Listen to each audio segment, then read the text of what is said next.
Contohnya apa? Contohnya ini, gitu ya. Jadi kalau misalnya gitu ya, kita mau menulis 1, 2, 3 ini berulang kali. Nah, 1, 2, 3-nya itu kan kita sudah menggunakan looping. Kita pakai for gitu ya. 1 untuk apa? Ekspresi satunya, I kurang dari sama dengan 3 untuk ekspresi 2-nya, kemudian untuk perubahan loopingnya adalah pakai I++, statementnya adalah print format D, apa yang di print yaitu I gitu ya, ini untuk menulis 1, 2, 3.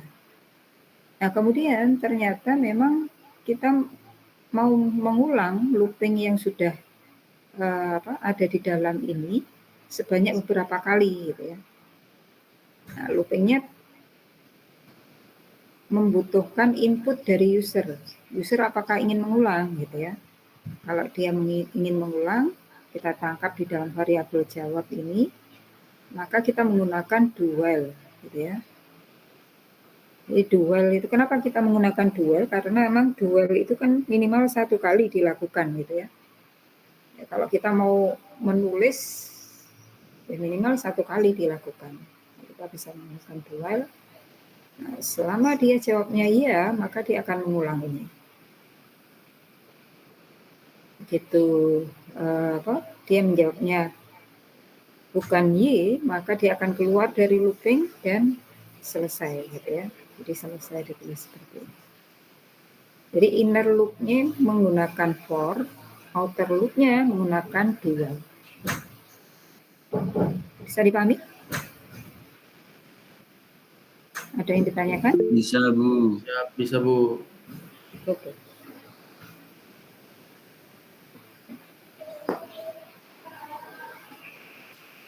Contoh lain adalah kalau kita mau menuliskan tanda pagar ini, pada saat looping pertama sebanyak 1 gitu ya, pada saat looping kedua sebanyak 2, pada saat looping ketiga sebanyak 3.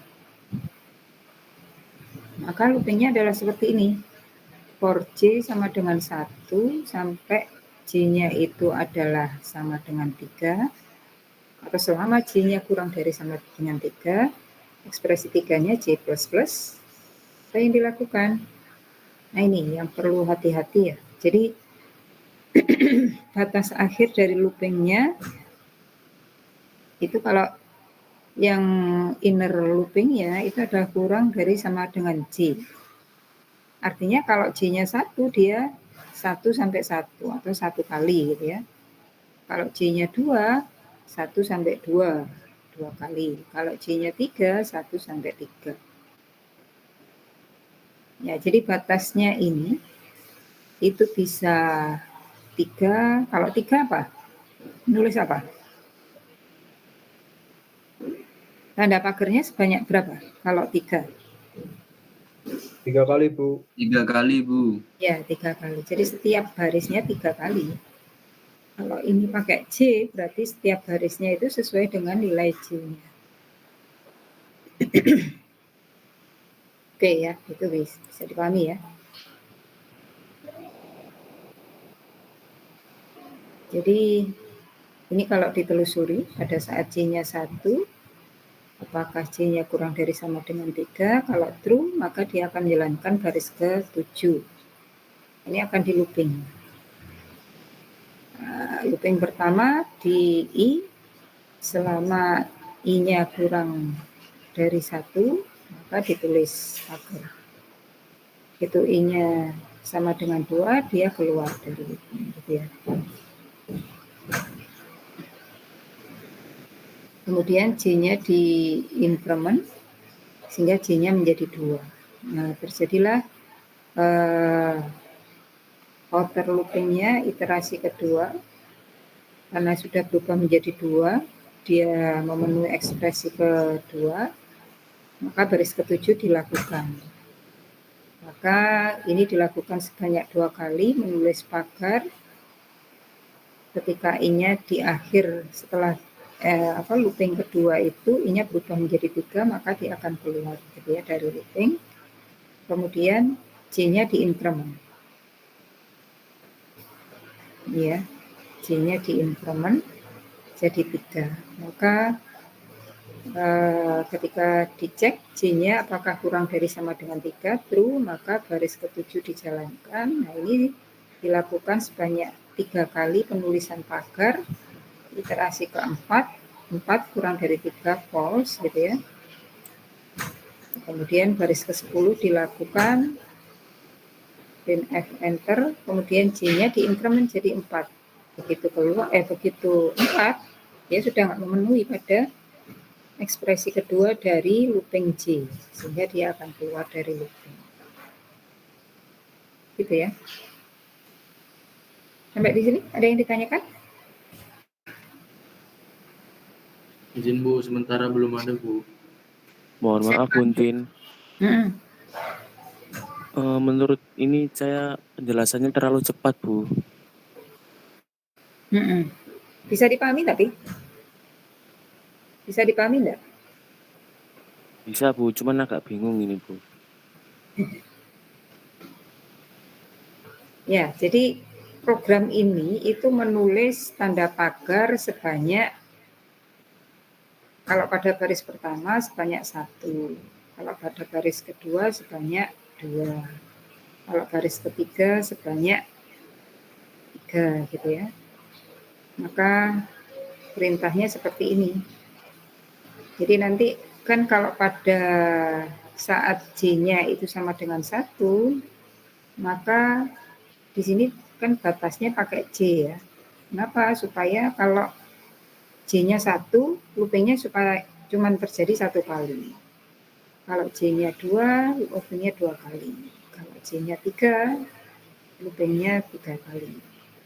Kalau mau diteruskan tinggal batas J-nya ini yang ditambah ya. Kalau mau menuliskan angka 1, 2, maka yang ditulis apa?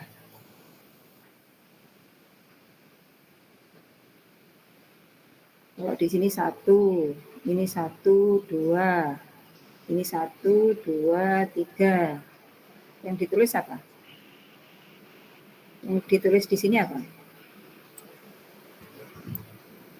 Yang tanda pagar diganti jadi persen D, Bu. Iya, tanda pagar diganti dengan persen D. D. Ya, iya Bu. Ini sepertinya keliru ya. Ini kalau tanda pagar itu harusnya nggak usah pakai I ya.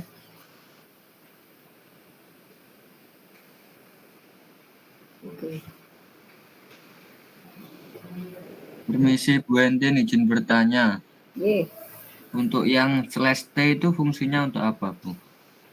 Slash T itu fungsinya untuk tab.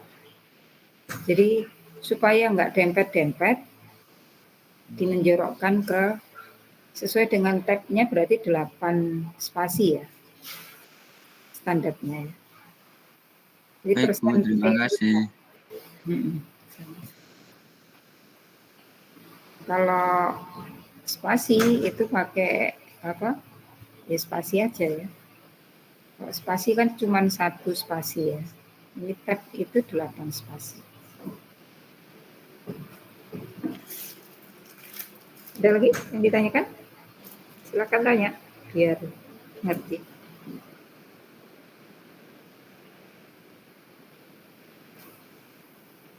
Oke, kemudian berikutnya itu adalah statement break. Jadi kalau di dalam switch case, jadi break ini sebenarnya bukan sesuatu yang asing buat kita. Kalau di dalam switch case, break ini digunakan untuk menuju ke akhir kata keluar dari struktur switch case gitu ya.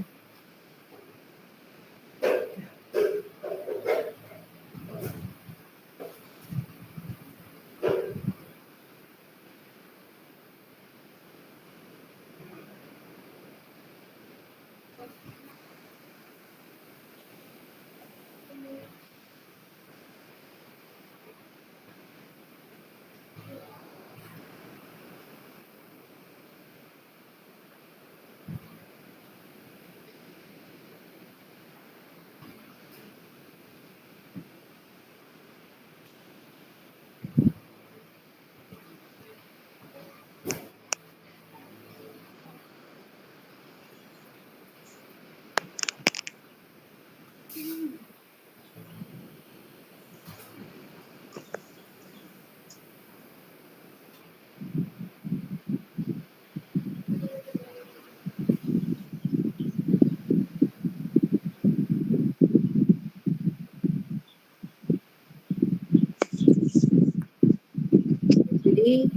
kalau break di dalam switch case itu adalah menuju akhir atau keluar dari struktur switch case. Nah, seperti dalam switch case, maka break di dalam di dalam looping ini adalah keluar secara paksa gitu ya dari looping for dual atau path dual apabila kondisinya itu terpenuhi. Jika statement break itu berada dalam loop yang bertingkat atau nested loop, maka pernyataan break hanya akan membuat proses keluar dari loop yang bersangkutan atau tempat break itu dituliskan, bukan keluar dari semua loop. Contohnya adalah ini. Jadi di sini ada bilangan, tipenya integer. Masukkan bilangan itu gitu ya. Kalau di sini while-nya adalah 1. Jadi while 1 itu kalau benar, maka dimasukkan bilangan gitu ya. Kemudian kalau bilangan itu dimodulus dengan 2 sama dengan 1, dia break.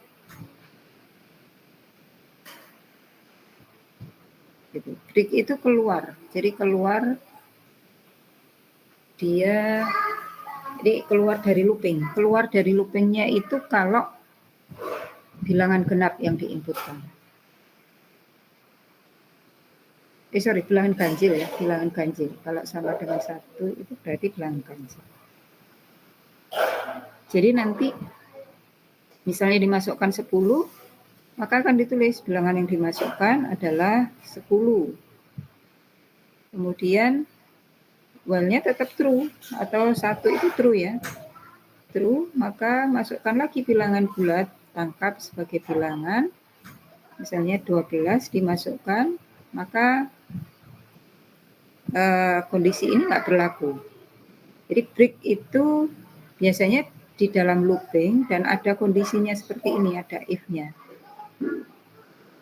Kemudian ketika dimasukkan 12, di-outputkan bilangan yang dimasukkan 12. Kondisinya masih true, dia akan mengulang. Masukkan bilangan bulat.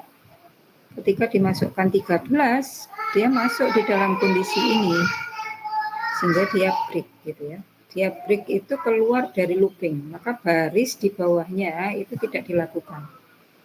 Dia akan keluar dari looping sehingga keluar dari program ya. Ada yang tanyakan?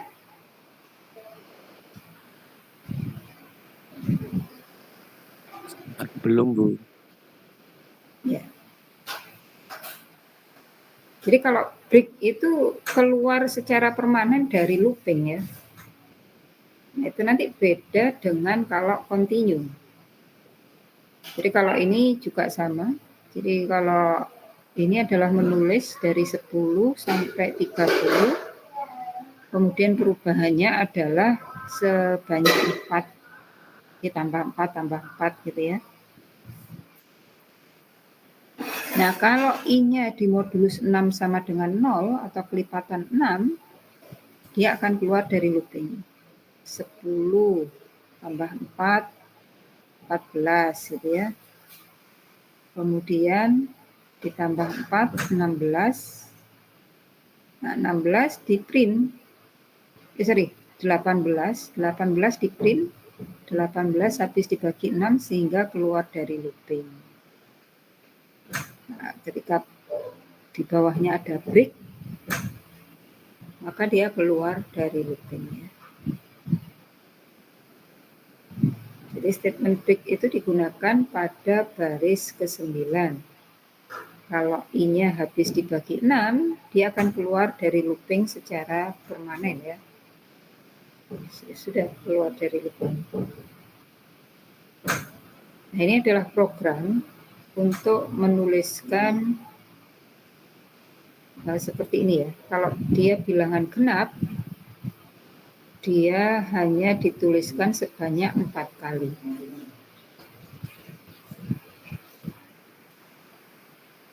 I-nya mulai dari 1 sampai 8, J-nya 1 sampai 8. If I dimodulus 2 sama dengan 0 dan J itu lebih dari 4, maka dia break. Artinya ini kan kalau dia bilangan genap, kemudian J-nya itu lebih dari 4, dia akan keluar dari looping yang dalam ini. Dia akan keluar dari looping yang dalam, looping yang luar enggak.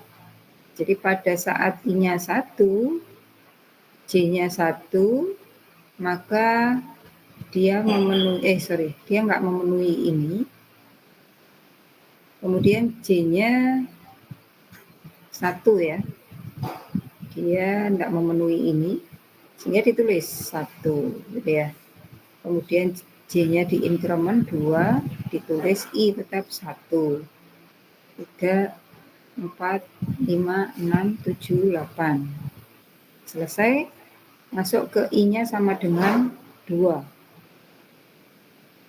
Jadi masuk I-nya sama dengan 2, kemudian J-nya sama dengan 1. Maka ditulis, masuk dia di dalam kondisi ini. J sama dengan, J di modulus 2 sama dengan 0, masuk, karena yang genap gitu ya. Dan J lebih dari 4, yang ini belum masuk.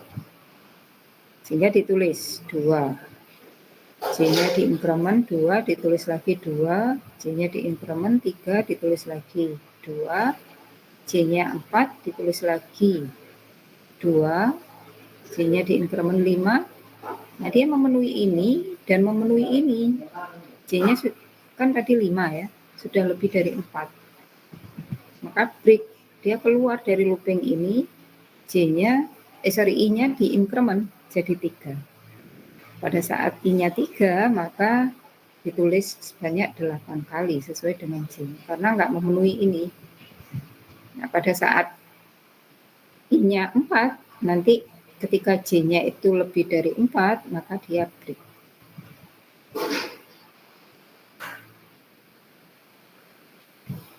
Gitu. Nah, bagaimana dengan statement continue? Jadi continue itu adalah dia akan keluar dari looping, tapi keluarnya itu nggak ke bawah, gitu ya. Jadi kalau break tadi nggak ada ya. Jadi kalau break itu keluarnya ke bawah. Kalau break itu dia akan keluar ke bawah, keluar dari looping. Kalau continue itu dia akan tidak mengerjakan perintah di bawahnya, tapi dia akan melanjutkan looping pada kondisi berikutnya.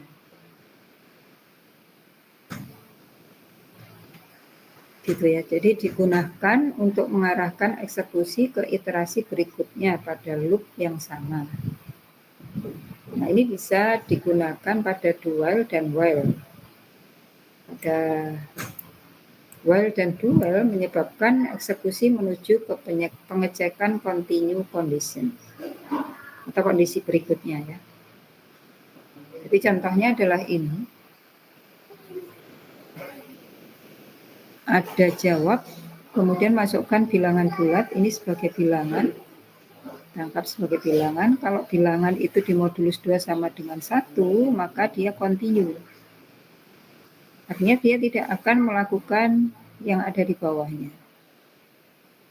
Jadi ketika masukkan bilangan bulat 10, ternyata nggak memenuhi ini, sehingga dia melakukan yang di bawahnya. Bilangan yang dimasukkan adalah 10.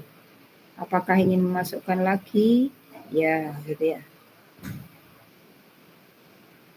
Kemudian dimasukkan bilangan bulat 13. 13 karena dia memenuhi ini, langsung aja continue gitu ya, nggak perlu perintah di bawahnya, langsung continue pada kondisi berikutnya. Masukkan lagi bilangan bulat 15, karena 15 memenuhi ini, continue lagi ke atas. gitu ya. Kemudian masukkan lagi 14, ditulis ini, kemudian apakah ingin memasukkan lagi? Kalau dijawab tidak, maka dia akan keluar dari looping karena tidak memenuhi yang ini. Gitu. Nah, kalau untuk for, maka continue itu dia akan menuju ke ekspresi 3 gitu ya. Kemudian dia akan ngecek apakah ekspresi 2 memenuhi, maka perintah akan dijalankan lagi. Contohnya ini ya. Jadi ini adalah menulis I dari 11 sampai 20, di mana I-nya itu adalah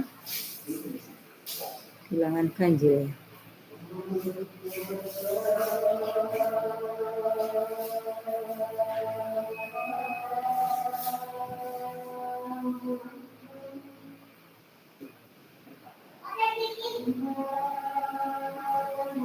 Sorry, I-nya 11 semua bilangan 11 sampai 20, kecuali yang kelipatan 3 ya. Bentar adanya.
Iya, dengar ya suara saya? Terdengar, Bu. Iya, jadi kalau dia itu di modulus 3 sama dengan 0, jadi 12 kelipatan 3 kan, maka dia tidak ditulis. Aku itu yang punya. Kalau bukan kelipatan 3, dia ditulis gitu ya. Jadi 12, 15, 18 itu tidak ditulis. Nah, jika statement continue berada dalam loop yang bertingkat atau nested loop, maka pernyataan tersebut hanya akan mempengaruhi loop yang bersangkutan atau tempat continue dituliskan, bukan pada semua loop. Contohnya adalah ini. J-nya 1 sampai dengan 5, kemudian J-nya 1 sampai dengan 10. Kalau J-nya di modulus 3 sama dengan 0, maka dia continue. Continue berarti kalau kelipatan 3, itu dia nggak ditulis ya. 3, 6, nggak ditulis. Tapi itu tidak berlaku di sini. Kalau I-nya 3 gitu ya, tetap jalan. Jadi ini hanya untuk J yang kelipatan 3.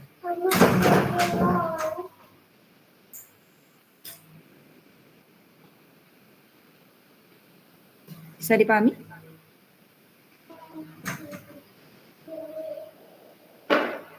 Halo? Bisa, Bu. Masih agak bingung, Bu. Bingungnya di mana? Jadi kalau Di bagian for yang kedua itu, Bu. Ini kan kondisinya kan kalau J-nya, jadi kan di J ini kan, yang mau ditulis apa? Yang mau ditulis itu J. Jadi kalau J-nya itu kelipatan 3, dia nggak ditulis gitu ya. Apa?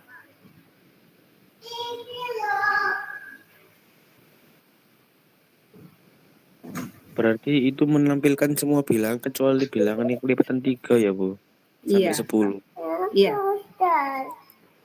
Kecuali kelipatan 3.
Dengan baca nggak boleh ganti apa yang ha ha ha ha teh teh apa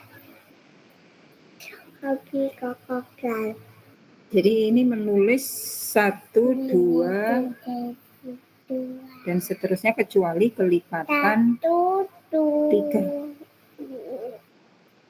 Jadi kalau kelipatan 3 maka tidak ditulis. Jadi pakai kontinu ya. 4 Bentar. Nah, kalau ini contoh yang mau tanya Mbak Nasir kok.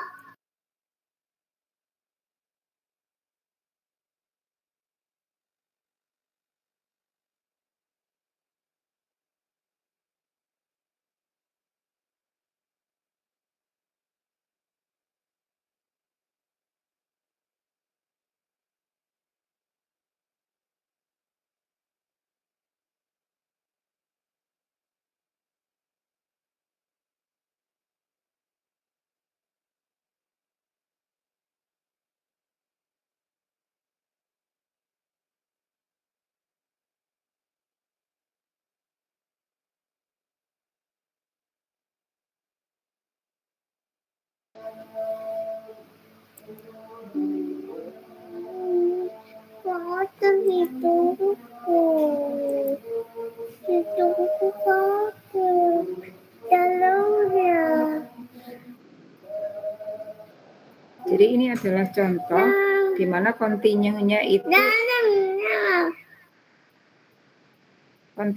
itu adalah di outer loopingnya ya. Jadi kalau I-nya sama dengan 4, dia nggak akan melakukan looping yang ada di bawahnya. Jadi dia continue pada saat itu. Pada saat I-nya sama dengan 1, dia menulis sebanyak 10 kali. 2 menulis sebanyak 10 kali. 3 menulis sebanyak 10 kali. Nah, pada saat 4, dia nggak akan melakukan looping di bawah ini. Dia continue, I-nya di increment jadi 5. Maka dia tulis 10 kali. Sama juga nanti pada saat I-nya 8, dia nggak menulis sebanyak 10 kali. Gitu ya. Gitu maksudnya, continue itu dia berlaku pada looping tempat continue itu dituliskan. Bisa di innernya atau bisa di outernya. Ada yang ditanyakan?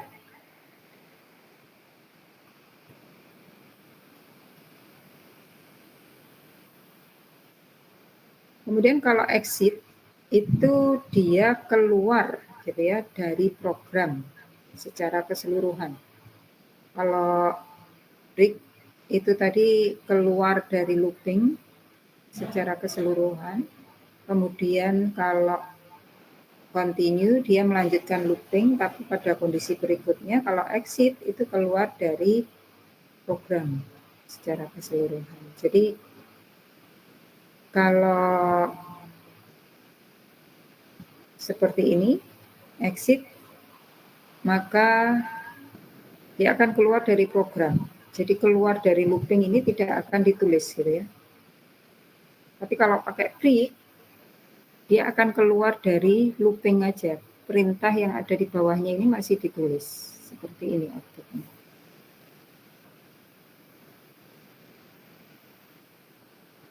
Oke. Itu untuk teorinya. Kemudian praktikumnya. 24. Kemarin saya belum jelaskan yang praktikum 10. Jadi praktikum 10 itu menuliskan dengan while, menampilkan semua karakter yang diketikkan di keyboard dan akan berhenti ketika X besar itu diketikkan ya. Kalau X besar maka keluar dari looping. Kemudian yang nomor 2 itu memasukkan bilangan, selama dijawab iya, maka bilangan itu ditambahkan ya.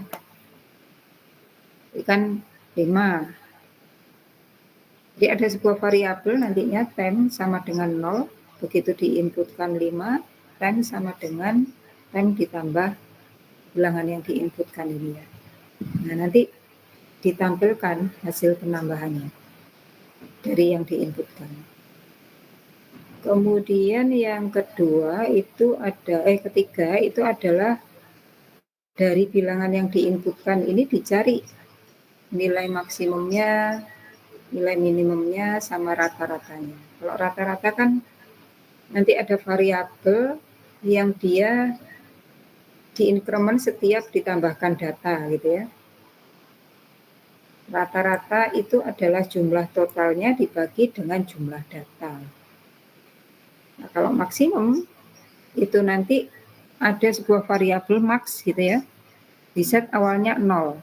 Ketika dimasukkan bilangan, kalau dia lebih dari max, maka dia menggantikan posisi max. Max-nya sama dengan bilangan. Sehingga nanti max-nya jadi 5 gitu ya. Dimasukkan lagi 3, dia nggak akan lebih dari 5 tadi. Sehingga nanti ketika 2 bilangan ini dimasukkan, maksimumnya adalah 5, minimumnya adalah 3. Itu. Kemudian yang nomor 4 itu adalah dengan menggunakan looping, buatlah program untuk menuliskan 0, 1. Nah, jadi ini selisihnya 1. Yang ini selisihnya 2. Yang ini selisihnya 3. Yang ini selisihnya 4. Ini selisihnya 5 gitu ya.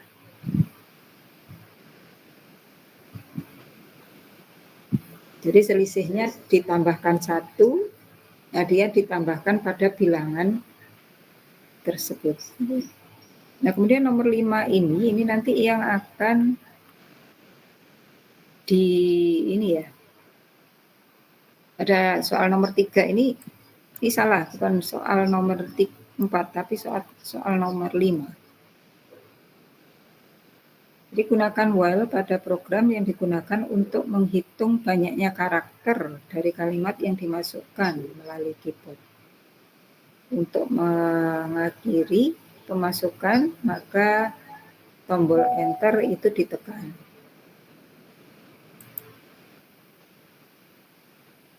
Jadi inputnya ketikkan sembarang kalimat, outputnya jumlah karakternya berapa gitu ya, jumlah spasinya berapa. Kemudian yang nomor 6 itu adalah menghitung. Jadi angka-angka yang ada dalam bilangan ini. Jadi dapat 5, dapat 5, dapat 2, dapat 3, itu dijumlahkan, dapatlah 15. Ini besok saya jelaskan lagi.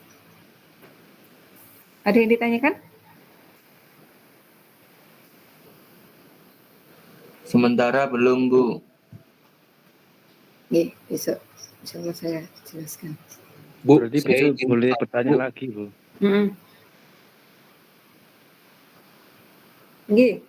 Untuk tugas nanti akhir pakai flowchart-nya Kak, Bu, di tugas laporannya itu.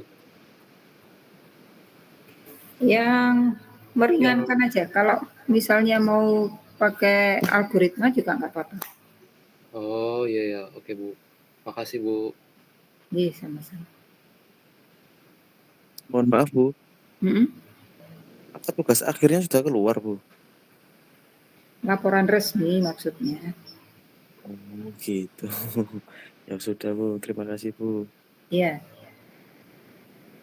Post-test belum. Nanti setelah itu. Untin, Mm-mm. izin bertanya, di luar pelajaran boleh nggak, Bu? Iya, kenapa? Kalau boleh tahu, tugas akhirnya kalau semester 1 seperti apa ya, Bu? Sik. Tugas akhir itu post-test ya. Kalau praktikum. Post-testnya itu bentuknya saya kasih soal 3, nanti dikerjakan dalam waktu tertentu. Maksudnya gimana itu, Bu? Ya saya kasih 3 soal kayak gini nih loh. Nah nanti coding pada saat itu selama misalnya 20 menit. Kalau sudah selesai langsung chat saya. Gitu. Oh, itu waktu UAS gitu dah, Bu? Hah? Itu Ya, online ini. waktu UAS. Ya. Ya waktu UAS minggu ke-7 sama ada mid test sama post test ya. Minggu ke-7 itu juga mid test. Minggu ke-14 itu post test. Praktikumnya. Oh, begitu. Baik, Bu. Terima kasih, Bu. Teori UTS sama UAS ya. Siap, Bu. Iya, ada yang ditanyakan lagi? Izin bertanya, Bu. Mengenai yang tadi itu mid test sama post test itu nggak live code berarti, Bu ya? Cuma dikasih waktu aja gitu. Maksudnya live code itu langsung share screen sambil ngoding langsung ngerjain soalnya gitu, Bu. Enggak, biasanya saya minta kalau sudah selesai duluan itu chat saya codingnya seperti apa. Gitu. Oke. Siap, Karena Bu. kalau live itu nanti kan yang lain jadi tahu ya Oh iya benar. jawabannya. Jadi chat private ke saya gitu. Kalau dulu pakai etol gampang. Kita lihat dulu nanti minggu ke-7 itu etolnya sudah. Oke, Bu. Siap, Bu. Terima kasih. Iya, sama-sama. Oke ya. Halo. Ada lagi yang ditanyakan? Mohon izin bertanya, Bu. Halo. Iya.